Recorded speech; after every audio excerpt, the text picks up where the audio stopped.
was an older Englishman kind of talking to me about, he was like, you could have been one of the babies I gave water to in the 80s. I think whatever it is your dream is at the moment, like you should just go for it. Like life is super, super short. For me, sadly, it's only when someone passes away that you get this perspective. Actually, I don't remember how to say it in Spanish. Felicitaciones. I should know that. Feliz Navidad. I love you. That's Feliz Navidad means Merry Christmas. I know. That's it.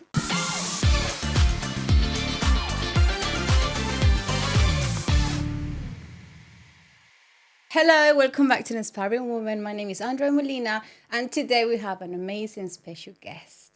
So here with us, we have the lovely Selam. She's from Ethiopia, and she is also an amazing comedian. So tell us a bit more about you, Selam. Welcome to The Inspiring Woman. Thank you so much for your time. Thank you so much for having me. Tell me a little bit about me. Oh, that was a really generous introduction. I am a comedian, I guess, part-time comedian, and a cultural producer, like music, Ethiopian art, food. That's kind of my passion. And then my day job, I work in a charity as a program coordinator.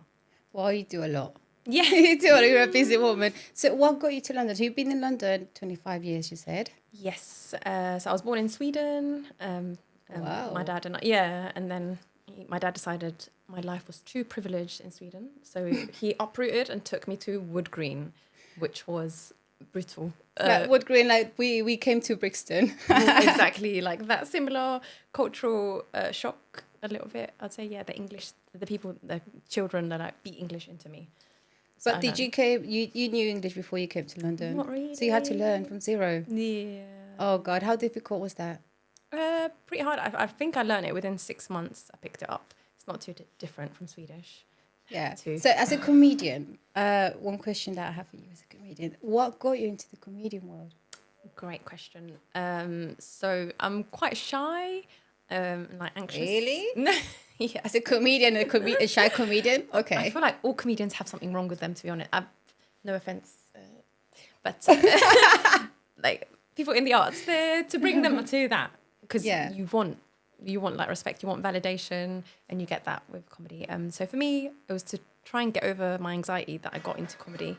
And the first time I heard of this program, randomly, it was a Facebook event. And it was this program, No Direction Home by Counterpoint Arts. They teach refugees and people from migrant backgrounds comedy. So I literally just found that event locally, and I was an audience member. And I was so inspired that I reached out saying, hey, can you teach me maybe? And the person, Tom, came back to me, and within 3 weeks of that day, I learned 3 sessions. And then within a month, I was in the same venue performing, but I was having panic attacks, but I did it. But you did it. Well done, actually. But you know the anxiety you said, did it start when you were younger, or did you always have it? And did you always wanted to find something to make you more comfy? Or because comedian, I mean, being a comedian is not. I don't think it's easy to make. You know, you have massive people in front of you, and you just don't know how to make them laugh. You don't know how they're going to act. I'm sure you did have some panic attacks. Yeah, literally before that first one, I remember being backstage in the bathroom, like literally like none of the other people, they were sitting there fine. It was just me in the bathroom, like I can't stop. I can't. No. But it didn't kill me. So the anxiety, I think, developed in like university level. I didn't know anxiety was. I thought it was just like a feeling. I didn't know it was an actual like disorder until I went to the doctors and they said, yeah, this is an anxiety disorder. You need to do cognitive behavioral therapy. And so it was during therapy that I decided to do the course. So I thought this is going to be part of my development. And what I've learned is the anxiety is not gone anywhere. It's there with me, but I'm just doing it as part of my persona. I don't think it's going to go. Yeah.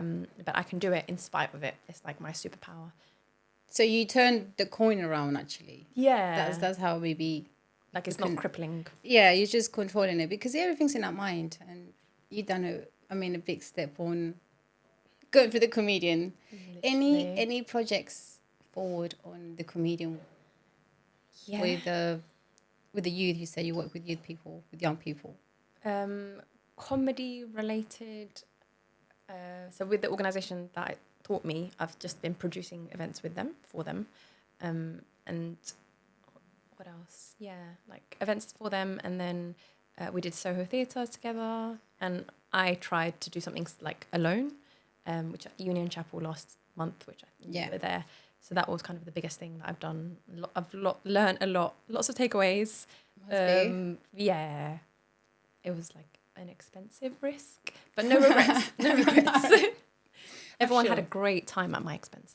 That's the main thing. It was funny. It was really nice to see you there. You know, you have the guts. I must say that's having guts. Thank you. Also with the new language, you know, it's English. You have how many languages do you speak? 3. 3. So the Ethiopian, my native language, Amharic, English, and Swedish. And a little bit of Spanish, you said. See? Un poquito. Un poquito. There you go. You get in there. I know the important stuff like tiene tequila. Oh, that's the important is stuff. that what you like? No, you that's like all I can think of. Oh, that's what you. So a little bit of your background as a child. So you have how many siblings in your family? None. I grew up alone. Only child. Wow, this is the first time I hear that you're from Ethiopia, but your family background, right? Yeah, it was just me and my dad. So he never remarried. So yeah, he's like my best friend. I know it's not common to just have one, but yeah, I'm a bit of a spoilt brat because of this. I think that helps with being a control freak, organizing things. Yeah, I mean, just being the only child, you're not that spoiled. I think I'm a little... Maybe at home. Maybe. When you come out, you have to just get the spoiler out, or you swipe it out. Yeah, I need to learn to work in groups and things. I think that's one disadvantage from my peers who have siblings. Like they know they're more set up for life, I think, than me. Yeah. So any part of London that you're based in London? Yes. Have you ever thought moving out of London? Have I? Moving out of London and doing the same thing somewhere else? I've not living out of London, but I've done events in Amsterdam. I'm trying to think. Amsterdam was the only international thing. Living outside, I can't imagine myself living anywhere else. Really? There's so many amazing things about living here. The cultures. Yeah, London is home. Yeah. London is home. I mean, I'm from Colombia. Yeah. And I've been here 30 years. Oh, wow. So going back to Colombia for me is like just holiday for the moment. Yeah. Maybe when I get older or whatever, I just... retirement. But I'm not sure about Colombia. Maybe Spain or something like that. So I want to ask you a question. I have 2, but this is the first one. So it will be, the challenges. I'm sure you had to go through challenges and, face them. What was the biggest challenge that you had to go through and you kept on going, that kept on giving you that hope and that faith that everything's going to be okay, that one day you're going to be able to control anything that comes in your mind, like anxiety or other things? Oh, biggest challenge that I would say is my own kind of thoughts that come from other people, like not believing in you sometimes. For me, it's been ammunition. I've learned recently that that's like part of people pleasing. Even if someone doesn't believe in you, you want to prove them wrong, so you're still pleasing them. Trying to overcome that and not get like attached to things going great, because also reminding myself that it's going to be up and down and you just want to kind of stay constant. Yeah. So for me, the challenging thing has been not taking it too hard when it doesn't go right, and then when it goes great, don't get too attached to that feeling. Just like a balance, right? Yeah. A balance, because otherwise you're like up and down with it, and they get disappointments. Yeah. If you believe too much in someone. Exactly. Yeah. So the other question, I think I like to do this question to every single woman that comes into this very one podcast, because I'm sure it makes them think on how much they have achieved until now. The question would be, if you had the power to go back and speak to little Selam, what would you tell that little girl? To have faith in like where you are and know that the God is like guiding you. So just have faith in him. And like don't underestimate your own powers. Like really follow your instinct. You are exactly where you need to be. Don't stress. If you're being bullied, know that you're going to use this in the future. It's going to make great content. Yes. Like just have a positive mindset where you can, and like still be your loving, giving self, and don't be disappointed when it doesn't get returned to you. Just like give it, keep giving. Any advice that you would like to give out to other women that they want to do something in their life, but they just can't even make the first they have it in mind. I'm sure we Yeah. all have something in mind, something planned, something that we want, Yeah. but they just can't even make the first step, or they're scared. Or any advice would you like to give to those lovely women up there, Oh inspiring my God, them? that's a big one. Okay. So for me, it would be like feel the fear. Don't run away from the fear and just do it anyway. But so with the comedy thing, I'm going to go back to the cognitive behavioral therapy. There was a thing called graded exposure where you break it down, whatever it is. So what's at the bottom and then what's the scariest thing. So for me, the bottom was literally going into a party by myself. I couldn't even do that. Like that was terrifying. Like people are going to know that I'm by myself. I'm going to find my friends. It's so silly now. And then the top of it was stand-up comedy. So extreme. So it was literally just going with a tiny step and then eventually, gradually making it bigger. So yeah, try and break down whatever it is that you're trying to do. And there's no such thing as failure, really. You're just learning at the end of it. Yeah, some people just they don't want to go to do things because they may think it's too late. Yeah, there's no such thing. That's I mean, I have in mind, I know that as long as we're alive, that it's never too late. And I learned that a few years ago, just a few years ago. So that's why I know it's never too late. no, because that time is going to pass anyway. So you might as well have done and tried it. Yeah. Another thing that just came into my mind, because you went to therapies and you've been through this process, have you ever thought of using that to help others going through the same thing you're going through, or maybe worse? Maybe workshops, or do something just to help them, because you know it's not easy. No, I would love to do that. I know you don't believe me, but I am quite shy. No, I'm shy too. Right? Yeah, I am. Like speaking to a group of people. Comedy is different because I've memorized what I'm saying. But this is, they're going to ask me questions, or if I don't know the answer, I would be happy to like learn, like train to learn how to do a couple of one-off workshops. I kind of did a solo workshop. It was like a Zoom I don't even know, interactive tutorial, I guess, where I can talk to people through their material. I can do that. Yeah. But in terms of like, I'm not a qualified therapist. No, as a therapist, as a maybe the way I'm doing, you know, I'm not a professional on aspiring people, but it's just I'm using what I learned through life Yeah, like an inspirational speaker. to help others, because I'm sure maybe some people will need to listen to others to get inspired and to learn that they could go through it. That if you did it, they can do it as well. I would love to do that. Yeah, if you know anyone. That'd be really interesting, because there's too many. I mean, we don't know, but there might be so many people going through ICT and they want to do, they have big dreams, but they can't even achieve them because they think it's impossible. Yeah. So it'd be really nice. Maybe, I don't know. That's what I'm asking you. Maybe in the future. I would love to. Why yeah. not? No, Yeah. if the opportunity presents itself, more than happy to try. Yes, definitely. The projects that you have in the future. You just want to stay as a comedian, or you want to go and do something? Because you're still young, I'm sure. No, I'm not that young. I don't want to That's say okay. the same thing, but yeah. We don't. No, yeah, I'm in like mid to late 20s to mid to late 30s I'm slash. still a baby. No, I'm in my 30s. But yeah. Yeah. I wish I could say the same. I'm not. I went past already. I don't I went believe past that. already. Are you sure? Yeah. He nodded. Last week, actually, it was my her God, birthday. Really? Yeah. Happy birthday. Thank you. Congratulations. I don't remember how to say it in Spanish. Felicitaciones. I should know that. Feliz Navidad. I love you. That's Feliz Navidad means Merry Christmas. I know. That's it. Feliz cumpleaños. Yeah, you got it. Yeah, Yay. gracias. Wrong guapa. song. I just said this just to make the Latino people laugh. That's all. A comedian with us. Why not? Why not? A little bit of laugh. Why not? It's amazing. So I have another question. How did you overcome the challenges of navigating as a female in the comedian world? Yeah, that was quite a challenge. I had to like very quickly learn to be used to being the only minority on the lineup, for example, sometimes, or it's a very like white male space. Yes, it is. And it's kind of the same stuff being spoken about sometimes. So for me, I had to find like my niche. So I think I'm the only Ethiopian comedian, like female comedian in London.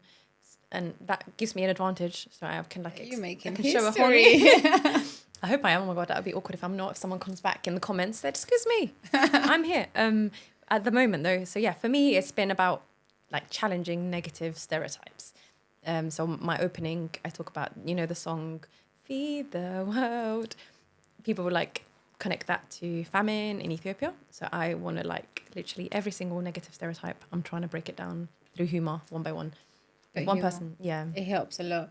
Yeah. So the challenge as a comedian in that word, you said there's more males, it's more white man, and that must have been also a challenge to make a decision. So you, oh my gosh, you're not shy. That's what you think. I'm still very shy.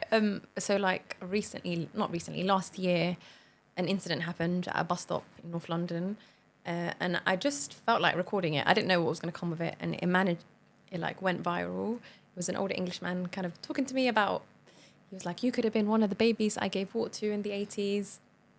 I just recorded it. It was like a 4-minute clip. Where did that come from? When I told him I was Ethiopian, it started off with, "You're beautiful." So I just thought that nothing good can come from that. Let me record just in case I have evidence. And then it just kept getting worse and worse. So I put it on TikTok. And now, at least I can find the funny in that, even though it was not a funny situation. It was very like traumatizing. I talk about it and I've got free content. I've got material. This is great. So tell us a little bit about that. What happened in the bus? So in conclusion, what did the guy ended up? So yeah, I think my comedy helped because I don't know, every time he said something, I'd have like a quick rebuttal to whatever he was saying. So he said, yeah, there was like a racist joke in the 80s. And he still told me what the joke was. He didn't stop, even though I'm an Ethiopian and that it might offend me. He told me the joke, which was something like, what's the fastest thing on 2 legs? Apparently it's an Ethiopian chasing a chicken. So my response was, I was like, oh, that's not funny. But is it because we're like athletes and we beat your country in the Olympics? So I just kept coming back, whatever he said, which I think that's what people like, other Ethiopians, other immigrants were like, wow, she's handling this ignorant man with grace, with comedy. And he has no idea. He thinks I'm just normal woman around. Yeah. So that was an interesting experience. Yeah, you know the jokes that you plan to do, you memorize them before you go to... I memorize-ish, but a few comedians still write stuff on their hands. So for my anxiety, I don't ever want to be up there and have like a brain freeze because that does happen. So I prepare by having like a few punchlines on my hands just to have a look. So when you're doing the jokes and you see that the audience, they don't laugh too much, you don't take it personal, right? Oh, I do. Do you? Oh yeah, another thing with back to therapy. So it was going into a party alone, doing comedy, and then that's not the top. The top was going to comedy, getting heckled and booed off stage and not caring. That's the level that I want to get to. So I do care, for sure. But yeah, it's about trying to know that it's not a reflection on you. Every night is going to be different. Yeah, not taking it too hard, like you said. Yeah. But you do a little bit. It hurts. Yeah, it hurts. It's character building. It must be because I mean, I'm sure you make some jokes and you don't know, but maybe has anyone got offended in any of the shows that you made? Offended? Oh, I'm sure people have. If they have, they haven't told me. Oh, they haven't told you? No. I try not to be an offensive comedian, but sometimes I do swear and call people. Oh, you can beat that. But yeah, I have done that. So maybe they find that offensive. When I think about it, that's pretty offensive. You should say, don't take it personal. Don't take it personal. You're just, yeah. That been thinking about when you stand, because as a woman as well, I don't see myself making jokes and I don't know. I could be funny, but I can't find that like you did. Yeah. To be brave and find that the comedian will be a help for you. Actually mentally help as well. Is it helping you mentally as well? I think so. Yeah. Like the doing things out of your comfort zone and the learning to not care and like learning that people's opinions are not facts, actually. You can like take things with a grain of salt. And like, yeah, ultimately you can only be yourself anyway, right? Yeah. And the opinions are going to keep coming. Yeah. But yeah, it's harder as a comedian because you do still care and you want the validation from strangers, which is crazy. But yeah, it must be crazy. I think whatever it is your dream is at the moment, like you should just go for it. Like life is super, super short. For me, sadly, it's only when someone passes away that you get this perspective. Yeah. And just remember, you're not going to please everyone, so you might as well just be yourself, and like, don't give up. Don't listen to the negative thoughts and the people. Like, keep going. You're exactly where you need to be in life, basically. Yeah, everything has a time for everything, and like what you said, not everyone's gonna like you. Yeah. Not everyone's gonna like me, not everyone, but it doesn't matter. You know, sometimes when people just come and say bad things to you, just remember that the problem is them, not you. Yes, exactly. Yeah. So, Selam, thank you so much for your time, and thank you for listening to Inspiring One podcast. We have Selam, and where can we find you? Yes, my Instagram, salam_L Ethiopia. That's my main handle. You can find me that everywhere, I think. And also my event page is Asmaribit on Instagram. So, so if you ever want to go to an event and find out or see Selam making jokes, as she said, she's shy, she's not. That's where you can find her. Thank you so much. And follow me to the Inspiring Woman podcast for more stories and inspiring women coming to the show. Woo!